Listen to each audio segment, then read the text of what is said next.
ஒரு ஜாதகத்தில் கடக லக்னம், லக்னத்திற்கு 4 உடைய சுக்கிரன் 7ஆம் வீட்டில் மகரத்தில் போய் அமர்ந்து நட்பு வீட்டில் அமர்ந்திருக்கிறார். ஓகே.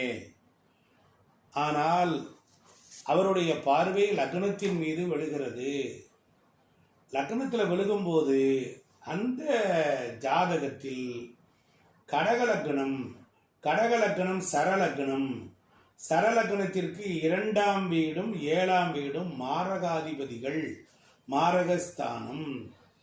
அதற்கப்புறம் 11ஆம் இடம் என்பது பாதகஸ்தானம்.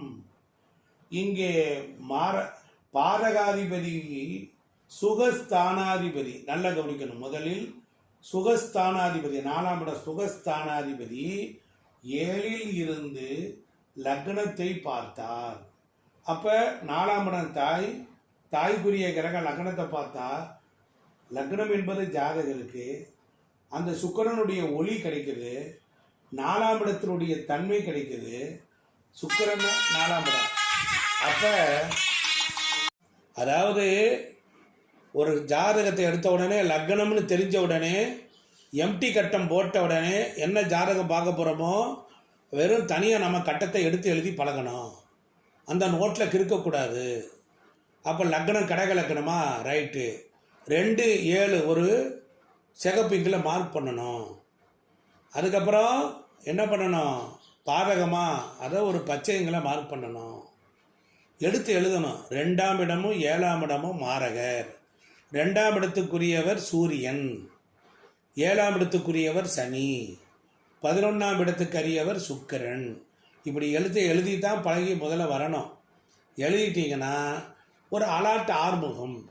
அதற்கப்புறம் அந்த ஜாதகத்தில் அந்த சுக்கிரன் என்ன நட்சத்திரம் வாங்கியிருக்காரு அப்படின்னு பார்க்கணும். புரிஞ்சிருச்சா? பார்க்கணும். அவர் 6ஆம் வீட்டுக்கு அதிபதியா, 8ஆம் வீட்டுக்கு அதிபதியா, 12ஆம் வீட்டுக்கு அதிபதியா அப்படின்னு பார்க்கணும். ஒரு ஜாதகம் வந்தால் அந்த ஜாதகத்திற்கு இவ்வளவு ஆராய்ச்சிகள் தேவை. புரிந்துச்சா? ஒரு ஜாதகம் வருது, ஒரு ஜாதகம் 5ஆம் பார்வையில் குழந்தைகள் ஸ்தானம், பதவி போர் புண்ணிய ஸ்தானம். ஸோ அது 5ஆம் பார்வையாக பார்க்கறதுல குழந்தைகளுக்கு ஒரு அந்த நல்லது பண்ணுவார். அப்புறம் சொல்லித்தாரு. ரைட். நன்றி. நல்ல அட்டென்ஷனில் இருக்கீங்க. இப்போ கன்னியா லக்னம் குரு பகவான்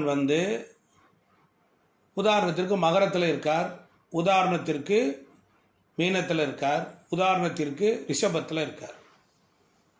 இப்போ கன்னியா லக்னத்திற்கு 4ஆவது வீட்டுக்கும் 7ஆவது வீட்டுக்கும் ஆதிபத்தியம் உடையவர். கன்னியா லக்னத்திற்கு 4ஆவது வீட்டுக்கும் 7ஆவது வீட்டுக்கும் தான் குரு ஆதிபத்தியம். குருவினுடைய சொந்த வீடு குரு ஆதிபத்தியம். அது 4, 7. அப்போ கன்னியா லக்னத்திற்கு முதலில் 5ஆவது வீட்டில், நல்ல கவனிங்க, 5ஆவது வீட்டில் மகரத்தில் இருந்து 9ஆவது பார்வையாக பார்ப்பார். மகரத்தில் குரு இருந்தார்னா லக்னத்தை 9ஆம் பார்வையாக லக்னத்தை பார்ப்பார். அப்போ குரு 5ஆவது வீட்டில் இருந்து லக்னத்தை பார்க்குறாருன்னா அந்த குரு என்ன வச்சிருப்பாரு, தனம் புத்திரக்காரகன். அதான் அவருடைய காரகத்துவம். குருனா தன புத்திரக்காரகன், இந்த 2ஐயும் அவர் வச்சிருப்பார். அப்படி இல்லாமல் வேற குரு என்ன செய்வார்னா, குருவோட ஆதிபத்தியம் அவர் அந்த கன்னியா லக்னத்துக்கு யாரு, 4ஆவது வீட்டுக்குடையவர், 7ஆவது வீட்டுக்குடையவர். 4ஆம் இடம் என்பது தாய், 7 என்பது கணவனார் இல்லை மனைவி. அப்புறம் அவர் என்ன செய்வார், இந்த பார்வை 9ஆம் பார்வை, குருக்கு 9ஆம் பார்வை, 9ஆம் பார்வை தெய்வீக பார்வை. அந்த தெய்வீக பார்வையில் இறை தரிசனத்தையும் சாந்தத்தையும் சௌபாகியத்தையும் ஆன்மீகத்தையும் முக்தி மோட்சத்தையும் சாந்த குணத்தையும் பொறுமை நிதானத்தையும் 9ஆம் பார்வையில் கொண்டு போய் சேர்ப்பார். அப்படி சேர்க்கும் பொழுது 9ஆம் பார்வைக்கு 4ஆம் இடம் தாய், காலபுருஷனுக்கு 9 கூடையவர், கன்னிக்கு 4க்கு 7 கூடையவர், அப்படிப்பட்டவர். அப்ப குரு பகவான் வந்து காலபுருஷனுக்கு 9 கூடையவர்.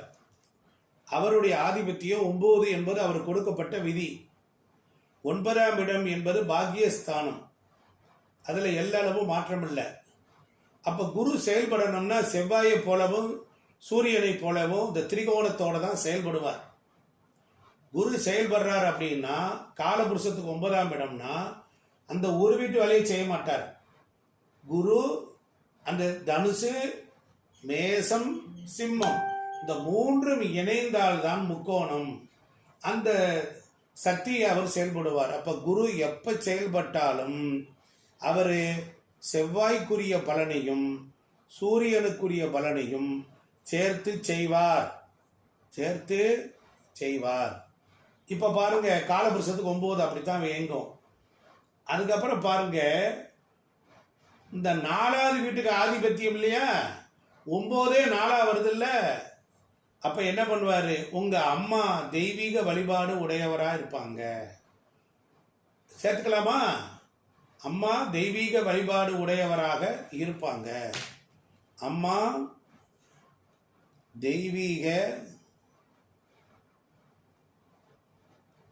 வழிபாடு உடையவராக இருப்பாங்க. பலன் எப்படி கோர்த்து எடுக்கிறேன் கவனிச்சிங்களா? உங்களுக்கும் பொறுமையாக சொல்லித்தரேன். உங்க அம்மா குடும்பம் ஒரு உயர்நிலையில் இருந்தவங்களா இருப்பாங்க. உங்க அம்மா குடும்பம் ஒரு உயர்நிலையில் உள்ளவராக இருப்பாங்க.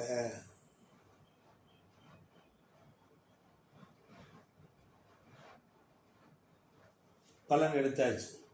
பிற்காலத்தில் எழுதுங்க. பிற்காலத்தில் அழிஞ்சு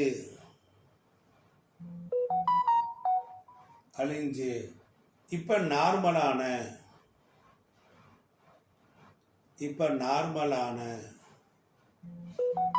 வாழ்க்கை வாழ்றவங்களா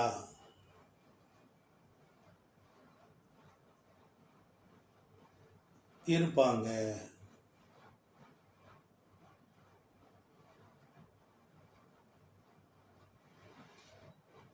சூப்பரான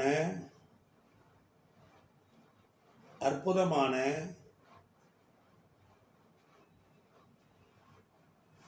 கடவுள் பக்தி உடையவர் உங்கள் அம்மா.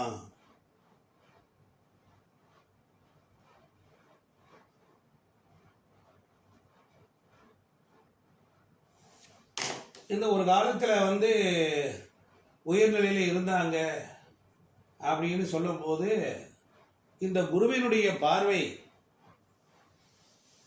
7ஆம் வீட்டிலிருந்து பார்த்தார். 7ஆம் இடம் லக்னத்திற்கு 7ஆம் இடம் மாரகஸ்தானம் பாதகம். லக்னத்திற்கு எழுதுங்க, 7ஆம் இடம் மாரகம் பாதகம். புரியுதுங்களா?